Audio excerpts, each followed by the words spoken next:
You awaken in a mud-walled hut in a village near Delhi, 1857, as the Indian rebellion ignites the subcontinent. The air is thick with the humid stench of monsoon mud, rotting vegetation, and the acrid smoke of distant fires where rebels and British troops clash. Your bed is a charpoy, a crude frame of jute rope strung across wooden poles, sagging under your weight, its coarse weave biting into your skin. A thin cotton sheet, damp with sweat, offers little comfort, and the straw mat beneath is alive with ants and fleas, their bites leaving red, itching welts that burn in the tropical heat. Bathing is a luxury. Water comes from a distant well, fouled by runoff from latrines and cattle pens, and soap, made from ash and animal fat, is reserved for the wealthy or British officers in their cantonments. Villagers wash sparingly, if at all, their skin caked with dust, sweat, and the grime of endless toil. The smell is inescapable, a miasma of human sweat, cow dung, cooking spices, and the faint, sickly odor of decay from bodies unburied in the chaos of war. Your cotton dhoti or kurta, patched and faded, clings to your body, heavy with humidity and dirt, its coarse fibers chafing with every move. The hut is stifling, its mud walls radiating heat even at dawn. The thatched roof leaks during the monsoon, dripping muddy water onto the earthen floor, where mosquitoes breed in puddles. In the dry season, dust swirls through cracks, coating everything in a fine, choking grit. A small clay hearth smolders with cow dung patties, the only fuel available, its smoke stinging your eyes and throat. The walls, plastered with cow dung and mud, crumble under the monsoon's assault, letting in drafts and the distant crack of musket fire. Your body aches from yesterday's labor, plowing rice fields with a wooden plow, hauling water in heavy clay pots, or carrying loads for a British officer under the threat of a lash. Life in colonial India is relentless toil, 14 to 16 hours a day with no rest days or relief. Even young men and women are worn by their 20s, their backs bent, their hands calloused, their faces etched with exhaustion. The average lifespan is barely 30, cut short by disease, hunger, or the violence of rebellion. The sounds of the village assault you, the lowing of cattle, the shouts of sepoys drilling in the distance, the wail of a widow mourning her husband, killed in a skirmish. The rebellion has turned the land into a battlefield, with British troops burning villages and rebels attacking garrisons. You wake to the weight of survival, knowing each day could be your last in a land torn by war and oppression. The heat is unrelenting even in the early morning, with temperatures climbing to 90-degree though, the air heavy with moisture that makes every breath feel like drowning. In winter, the nights dip to a chilly 50-degree co, but the hut offers no warmth, its thin walls no match for the cold. Your clothes are minimal, a dhoti and shawl for men, a sari or salwar for women, made of coarse cotton that traps heat and grime. Washing them is a day-long ordeal, scrubbing with ash or lye in a muddy stream, the water often shared with buffalo or fouled by sewage. The village is a maze of narrow lanes, ankle-deep in mud or dust, lined with huts and open drains where flies swarm, carrying cholera and dysentery. Beyond the village, rice fields stretch under a hazy sky, their green marred by trampled crops and the smoke of burning fields. The rebellion has disrupted planting, and famine looms as granaries are looted or destroyed. You step outside, wary of snakes, cobras and crates that slither into huts at night. Their bite's a death sentence in a world without antivenom. The air hums with danger, from the plague of malaria to the threat of a British patrol or rebel band sweeping through, leaving death in their wake. Your stomach growls, but breakfast is a sparse affair. No markets brim with fresh produce. The rebellion has disrupted trade, and crops rot in fields as farmers flee or die. You have a handful of coarse rice, boiled into a watery gruel, or a flat roti made from millet or wheat, gritty with chaff and baked on a clay tawa over a smoky fire. If you're lucky, there's a thin dal of lentils, spiced with turmeric or chili, but meat is a rarity, reserved for festivals or the tables of British officers. Vegetables, perhaps a wilted onion or a bitter gourd, are scarce, often stolen from fields or bartered at exorbitant prices. Fruit, like mangoes or guavas, is a distant memory, plucked by the wealthy or British memsahibs in their bungalows. Scurvy is rampant, weakening gums and joints, while malnutrition causes kwashiorkor, swelling children's bellies and stunting their growth. Your meal is cooked over a dung-fueled fire, the smoke blackening the pot and your lungs, and flies swarm the food, their buzzing a constant threat of dysentery or cholera. You eat quickly, picking out weevils or grit, knowing a bad meal could mean days of vomiting or diarrhea, a death sentence in a land without clean water or medicine. Water is drawn from a well, often green with algae or tainted by sewage, and boiling it requires precious fuel. Tea, a British import, is a luxury, brewed weak with reused leaves and no sugar. If you have milk, it's from a gaunt cow or buffalo, diluted to stretch it further. Food storage is impossible without refrigeration. Rice or dal spoils in the heat, attracting rats and ants that gnaw through burlap sacks. You check your meal for maggots, a grim routine, as even salted food turns rancid in the humidity. The rebellion has made food scarcer. British troops burn granaries to starve rebels, while sepoys raid villages for supplies. Hunger is a constant companion, weakening bodies already battered by labor and disease. Stepping outside, you shake your straw sandals for scorpions or centipedes, their stings a risk in the tropical night. The village is a cacophony of sounds, the clatter of bullock carts, the shouts of vendors selling meager wares, the distant boom of cannons as rebels besiege a fort.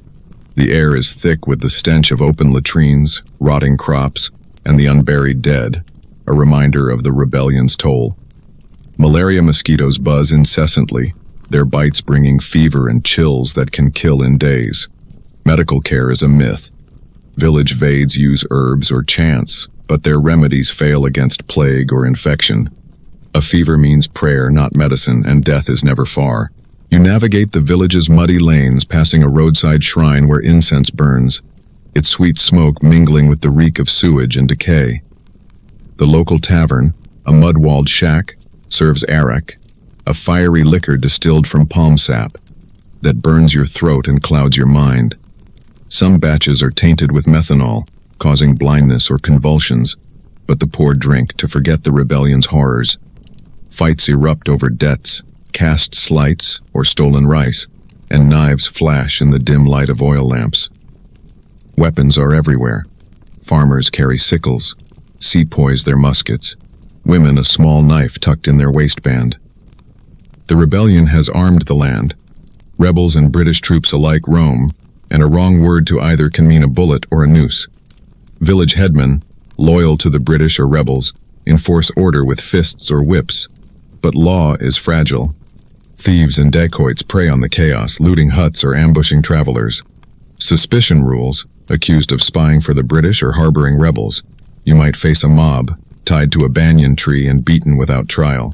The Vaids hut is a grim sight, its shelves lined with jars of herbs and roots, useless against the diseases ravaging the village. Medicine is superstition.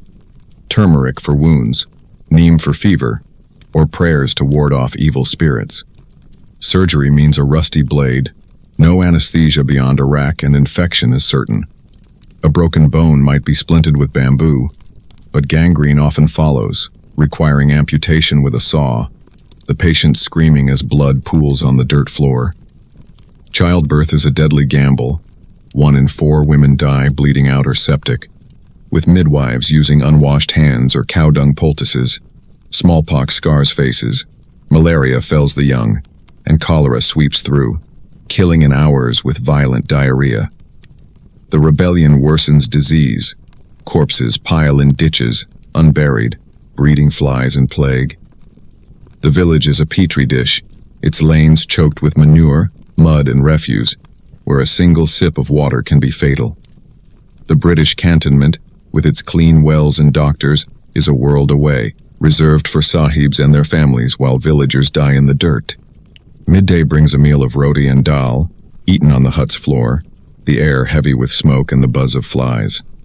The roti is tough, the dal thin, and you pick out ants or grit, hoping your stomach can handle the questionable food. Food safety is non-existent. Dysentery and cholera lurk in every bite, and dehydration kills quickly without clean water. You overhear tales of recent horrors: British troops burning a nearby village, rebels beheading a tax collector, or a famine leaving children skeletal. The rebellion has turned neighbor against neighbor, with caste tensions flaring as Brahmins and Dalits vie for dwindling resources. The British demand taxes, grain, cotton, or cash, leaving villagers starving, while rebels seize supplies, claiming to fight for freedom. Dacoits raid at night, stealing rice or goats, and the village lives in fear, its gates barred against both sides. The market, if it still stands, is a desperate affair. A handful of rice costs a day's wages, a bolt of cotton a month's. Barter is common, grain for salt, labor for a clay pot. But coin is scarce, hoarded by moneylenders who charge crippling interest. A new dhoti or sari is a year's saving, and tools, a hoe or sickle, are prized possessions, often stolen. News is sporadic. Travelers bring tales of Delhi's siege or Meerut's uprising, but the rebellion isolates villages, cutting off trade and letters. Families are torn apart. Sons join the rebels. Daughters marry far off, never to be seen again. The psychological toll is crushing. Women weep for lost children. Men drown grief in Iraq. And suicides rise with bodies found in wells or hanging from trees. As monsoon clouds gather, you hurry to the hut, the rain turning lanes to rivers of mud. The weather is a killer. Monsoons flood fields, drowning crops. Dry seasons crack the earth, starving wells, and cyclones tear through, flattening huts. Your mud walls sag under rain, leaking onto your bedding, and snakes slither in, seeking dry ground. You're a farmer, tilling rice fields under a scorching sun, your wooden plow pulled by gaunt oxen, or your own breaking back. The soil is heavy, clogged with roots or rocks, and each step sinks into mud that sucks at your feet. Harvesting with a sickle risks cuts that fester, and threshing rice chokes your lungs with dust, leading to coughs that never heal. Accidents are common. An ox gores you, a cart crushes a foot, or a blade slips, leaving you bleeding in the field. No Vade can save you. A wound means infection, and gangrene claims limbs or lives. The British demand half your crop, rebels the rest, leaving you to starve. Droughts dry the fields, monsoons drown them, and locusts strip what's left, as in the famine of 1856. Work is endless, planting, weeding, irrigating, or repairing canals, each task grinding your body to dust. Other trades are no safer. Weavers spin cotton on handlooms, their fingers raw, their lungs filled with lint that causes weavers' cough. Potters mold clay in smoky kilns, their hands blistered, their eyes strained. Coolies haul loads for British officers, their backs breaking under 100-pound sacks, paid a pice a day. Women work as hard, grinding grain, fetching water, or weaving, while raising children and cooking over open fires that spark and burn. Childbirth is a constant risk, with no clean tools or skilled midwives. Children as young as 5 herd cattle or carry water, their small bodies kicked or crushed by animals. The rebellion makes work deadlier. Fields are battlegrounds, and farmers caught between sides are shot or hanged. Injury means ruin. A broken hand or lost crop leaves your family starving, with no aid from the British or rebels. The village is a mosaic of castes and communities, but equality is a myth. Dalits deemed untouchable, clean latrines or tan hides, their lives scorned by Brahmins and barred from wells or temples. Muslims, a minority, face suspicion as rebels, their mosques watched by British spies. Women, regardless of caste, are property, married young, beaten for defiance, or widowed and shunned, forced to beg or sell herbs. The rebellion empowers some like sepoys, but others, tribals, widows, or the disabled, are crushed. The British exploit divisions, favoring high castes for jobs while starving the rest. Rebels, claiming to fight for India, often loot their own, sparing no one. Children seen as labor, work fields or scavenge, their lives cheap. The disabled, crippled by work or smallpox, beg at temples, their survival tied to alms. The rebellion fuels violence, Hindus and Muslims unite against the British but turn on each other over rumors of betrayal. Dalits, promised freedom by rebels, are betrayed, their villages burned. Women face rape from both sides, their bodies war's collateral. The British hang rebels publicly, their bodies left to rot as warnings, while rebels behead collaborators, their heads on pikes. The village is a powder keg, caste and faith-sparking riots, and the British exploit the chaos, pitting groups against each other. Survival is a daily negotiation, each group clinging to scraps in a land where power is a gun or a noose. You join a caravan fleeing to a safer town, a 50-mile trek through rebellion-ravaged lands. The road is a muddy track, rutted by carts and littered with bodies. Rebels, soldiers, or villagers caught in crossfire. Dacoits ambush travelers, stealing rice or sandals, while tigers and leopards prowl forests, drawn by corpses. Rivers, swollen by monsoons, must be forded, their currents drowning carts or washing away supplies. Bridges are guarded by British troops or rebels, demanding bribes you can't pay. Disease follows: cholera from tainted water, malaria from mosquitoes, or smallpox from crowded camps. Food is scarce. You carry rice or dried mango, but hunger gnaws as markets are looted. A twisted ankle or snake bite risks death with no aid on the road. Bullock carts, your only transport, jolt over ruts, bruising your bones. Oxen tire and breakdowns, snapped wheels or broken yokes, strand you in jungles or fields. Monsoons turn roads to quagmires, dust chokes lungs in the dry season, and bandits strike at dusk, their knives gleaming. The British patrol roads, shooting suspected rebels, while sepoys ambush patrols, leaving bodies in ditches. The journey is a gauntlet, each mile a test of endurance. Temples offer shelter, but demand offerings, and villages shun strangers, fearing spies or plague. You pray to survive, but the gods seem deaf, and the road is a graveyard, its end uncertain. India's climate is a relentless foe. Monsoons flood fields, drowning crops and huts, while dry seasons crack the earth, drying wells. Cyclones tear through, flattening villages, and heat waves bake the land, reaching 110-degree marm. Mud is constant, breeding mosquitoes and disease, while dust chokes lungs, causing coughs that linger. Fires spark in dry seasons, burning thatch and crops with no way to stop them. Water is scarce, wells fouled by sewage or corpses, and boiling it takes dung most lack. Cholera, malaria, and dysentery kill thousands, their symptoms: fever, diarrhea, boils, striking without warning. Socially, the village is fractured. Caste divides Brahmins from Dalits, Hindus from Muslims, and the British exploit these, arming loyalists while starving rebels. The rebellion sparks riots. Villages burn over rumors of greased cartridges or temple desecrations. Women face predation, their bodies vulnerable in a lawless land.